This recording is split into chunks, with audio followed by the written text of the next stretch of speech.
maalmihii la soo dhaafay ayaa xubnaha midowga musharaxiinta madaxweynaha waxa ay kulamo wada tashi ah ku lahaayeen aaladda zoomka iyagoo kaga hadlayay hubaal la-aanta ka jirta doorashada iyo dib u dhaca weyn ee ku yimid jadwalkii doorashada ee dhowr jeer lasoo saaray. musharaxiinta ayaa kulamadooda uga doodayay go-aan ay ka qaadan doonaan haddii ilaa dhammaadka sanadkan saansan doorasho dhicin iyo in sanadka cusub ee 2022 la dhiso golo qaran oo kumeel gaar ah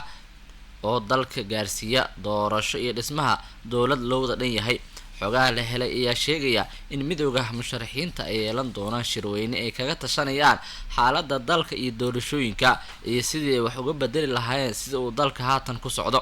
dhaqdhaqaaqyo iyo sharar isdaba joog ah oo ay hore u yeesheen midowga musharaxiinta markii la dhisay guddiyadii doorashada oo ay ku jireen shaqaalaha dowladda iyo nabad sugidda ayaa dalka geliyay isbeddel iyagoo sidoo kale si weyn uga horyimid muddo kordhintii golaha shacabka u sameeyeen farmaajo kaas oo markii dambe fashilmay. bilihii lasoo dhaafay ayaa midowga musharaxiinta waxa ay walaac xoogan ka muujinayeen dib u dhaca ku yimid doorashada Soomaaliya iyagoo mas-uuliyadda dib u dhaca ku eedeeyay golaha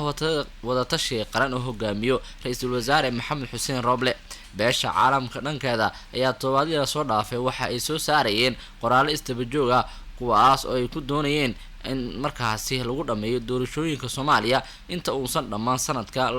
2021. sidoo kale war ka soo baxay Mareykanka ayaa goorsii horeysa lagu sheegay in dhaqaalihii doorashooyinka ay yihiin kuwa diyaarsan isla markaana loo baahan yahay in si degdeg ah lagu dhameystiro doorashada Soomaaliya. waxaana weli taagan walaac xoogan oo hubanti la-aanta ah oo ay weli arrimaha doorashooyinka qabaan xubnaha midowga musharaxiinta madaxweynaha Soomaaliya.